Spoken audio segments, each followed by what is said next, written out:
Gurur Brahma, Gurur Vishnu, Gurur Devo Maheshwara, Gurur Sakshat Parabrahma, Tasmai Shri Guruve Namaha.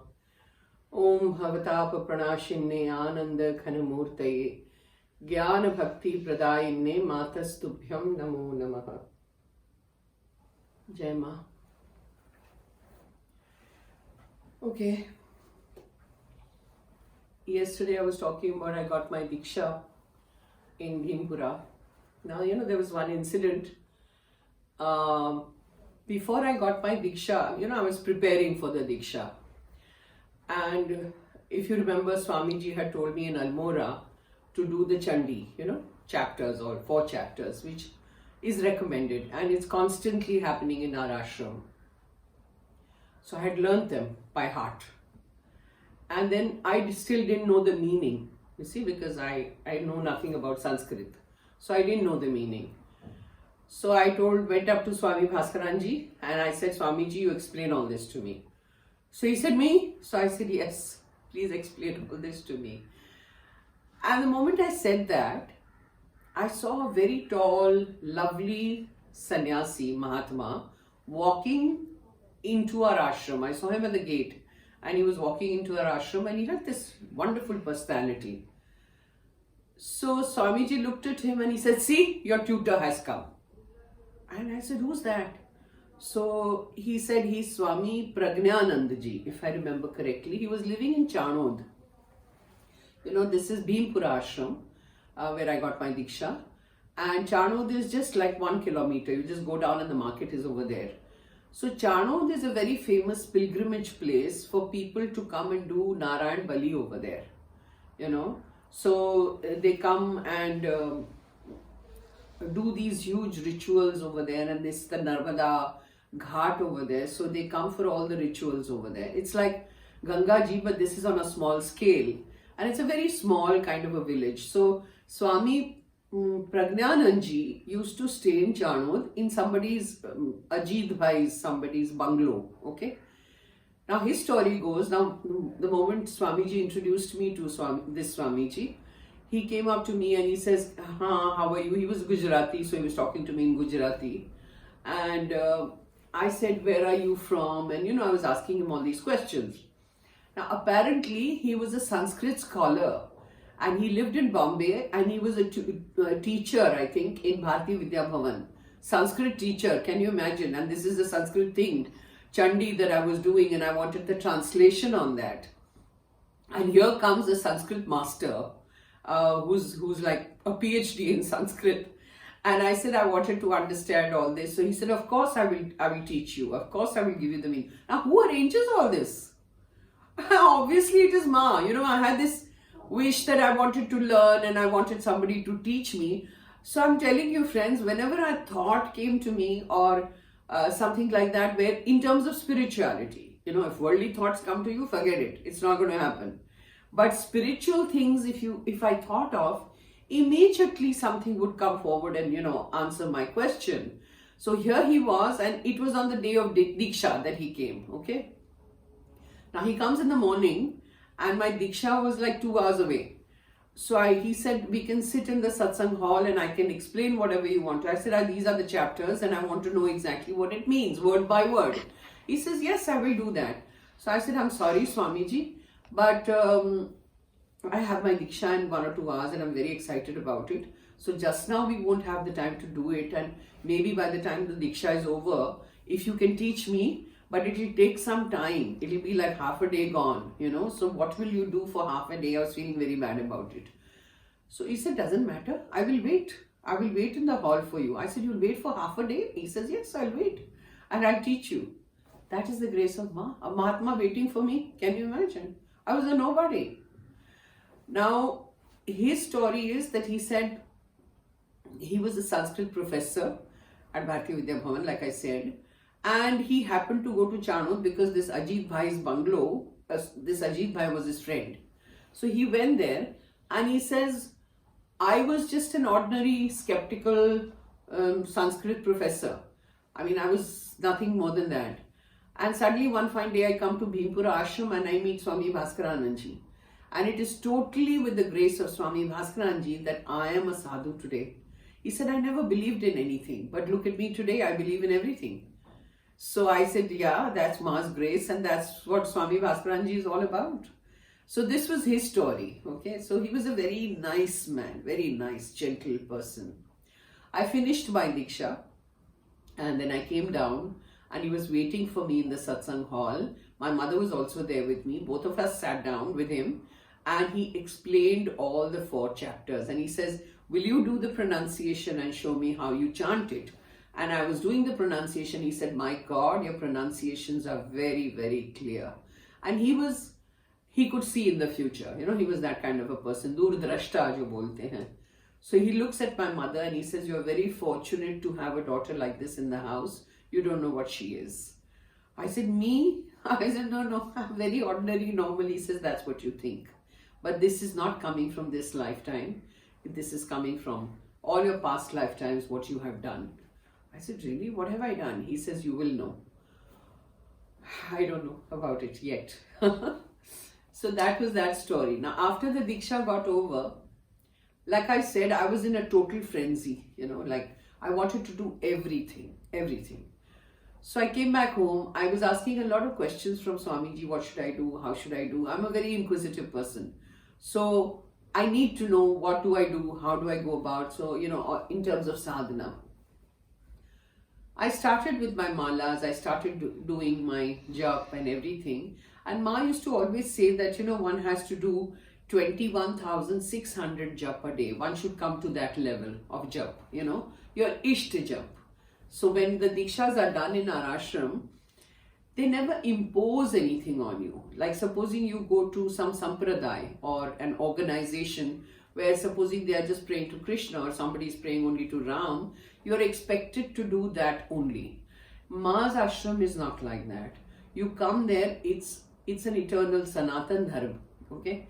Whatever your feelings are towards, supposing your Ishta is so-and-so and your Guru is somebody else, it doesn't matter. Because Ma has always said, ये शरीर किसी का गुरु नहीं है. जब आत्मा का आत्मा से संबंध है, तो शरीर को बीच में क्यों डालते हो? What does that mean in English? When the Atma is one, okay? Why do you involve the body? This body is here today, tomorrow it's not there. So this body is nobody's guru. It is the connection of the Atma that is there, you know. So Ma was actually, if you ask me, Ma was not a guru, which she has clearly said to lots of people, and she has clearly mentioned कि ये शरीर किसी का गुरु नहीं है. But people still believe that this is my guru Ma, this is my guru. Somebody will say she's a bhakt and somebody will say something else. Whatever you say is okay. Everything is valid. Fine. No problem. Because what is it that she is not? She's everything. She herself has said, I'm Purna Brahma Narayan and Purna Brahma Narayani. And so then she said, Mahadev, Mahadevi. What is it that she is not? She's everything. So even if you say she's this and she's that, it's fine. But she is actually that who has created everything. You, me, birds, bees, plants, everything. She herself has said, all the murtis come out from her body and go into her body. They are all extension of her only, nothing else. So, you know, anyway, I came back and then I wanted to do this sadhana. So I asked Swamiji. So he said, yes, Ma has said 21,600 times. If you do in a day, it's considered to be shwaso-shwas. We are breathing in and out 21,600 times a day. So if you are able to do, say, you know, you do 3 sandhyas. The sandhyas are 3 divided into 3. The perfect timing is, but nobody is able to follow it. Say from 3:45 in the morning to 4:15 is considered to be the first muhurat, the first sandhya. The second is 11:45 to 12:15, and evening after sunset. So these are the 3 timings basically for the puja, for the jap sadhana, whatever. But Ma has given us a lot of chhoot, a lot of consideration for our puja. She says, see, if you can't get up at 3:45 in the morning, it's fine.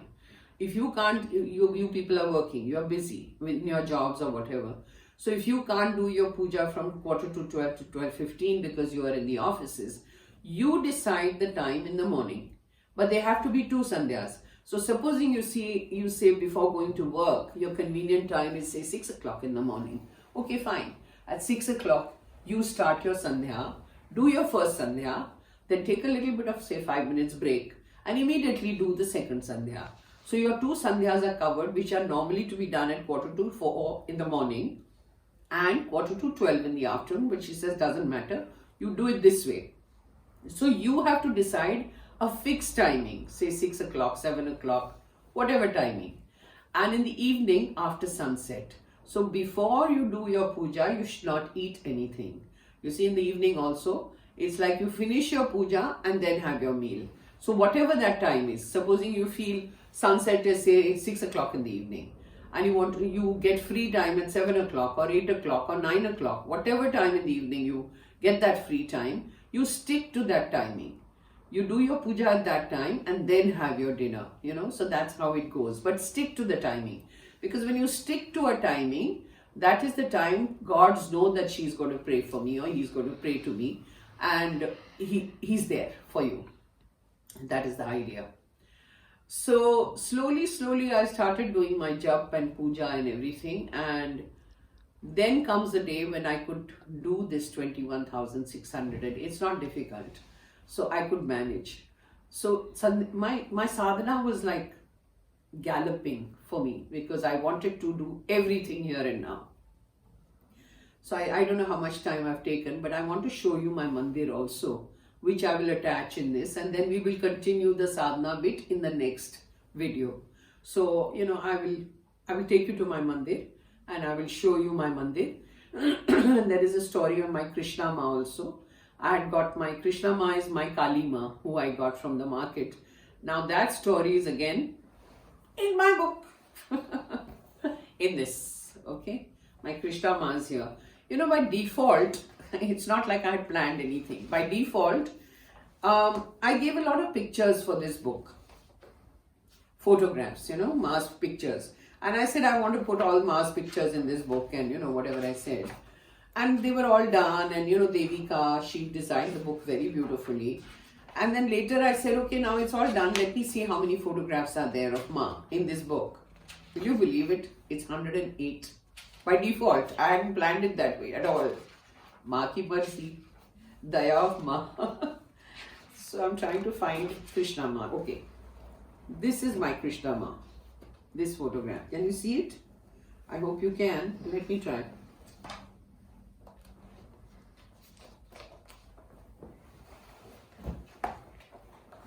See this.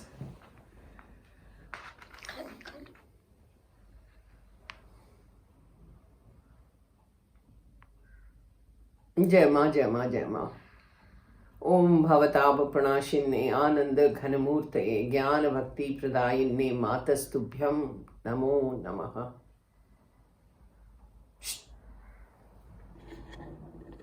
Jai Ma, like I said, this is my mandir. This is Ma's Murti.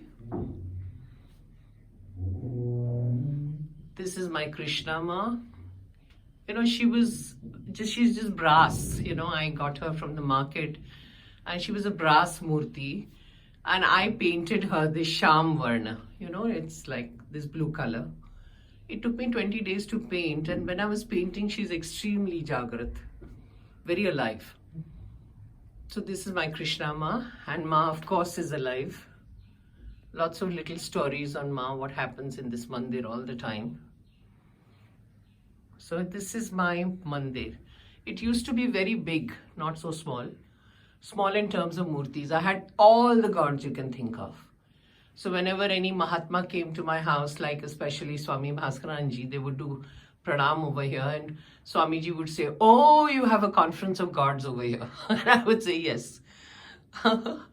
So after this, my sannyas, all the rituals and everything, they all stop. So, all the other murtis that I had, I gave them away to my brother who lives in Colorado.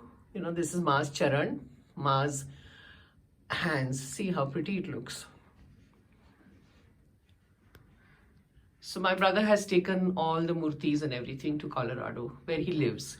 And I just kept Ma's because, I'm just praying to Ma.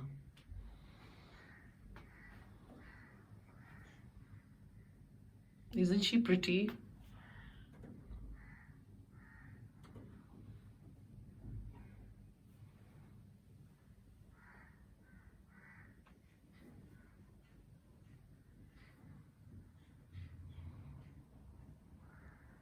So let's say Shishima Anandamai ki jai, Purna Brahma Narayani Shishima Anandamai ki jai, Shri Shri Krishna Ma ki jai. Kali Ma's name Krishna was given to me by Ma. That I think again is in the book. So Jai Ma, Jai Ma, Jai Ma.